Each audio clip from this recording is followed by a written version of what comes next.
So hi there. So I decided to experiment a little bit with this the new version of Chat GPT O1.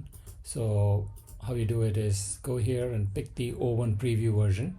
So I got access to this because I've been probably lucky and also I've been subscribed for a bit. This this is the one you should pick up. And the prompt that I gave was build me iPhone-style scientific calculator in one HTML file using Tailwind, CSS, and JavaScript, because I just wanted it in one HTML, nothing fancy, no fancy sort of libraries and stuff like that.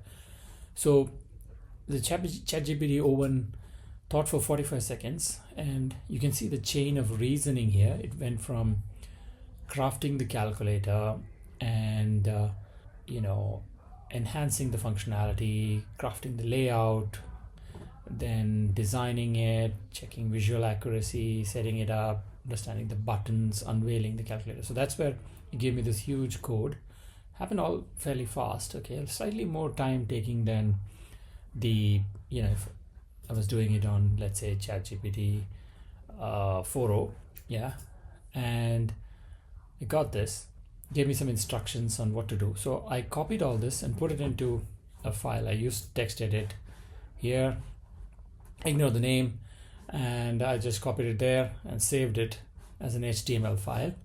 Yeah, and that's it. Then I said, I tried it out. I just opened it using a browser. It didn't look very great. So then I just said, make it look sexy.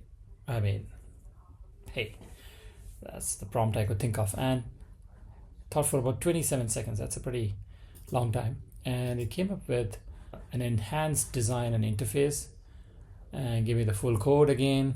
Yeah, I got it into the text file, saved it as an HTML, went into Hostinger, and there's a file manager there. What I did there was went to the public HTML and uploaded the HTML here using this button, and I renamed it to index.html. That's the file that opens up when you go to a particular website. Yeah. After that, I hosted it on a website that I have, and here goes. This is the style of the calculator that I got. Looks pretty good. I'm just checking the keys out here. Into 9.3. It's all working. I think you can see there's some formatting issues that are still there, but for all practical purposes, it's a beautiful looking calculator. And I'm just going to kind of use it on my iPad because iPad doesn't have a good calculator, so I'm going to use this. So that's how I did it. It's easy as that.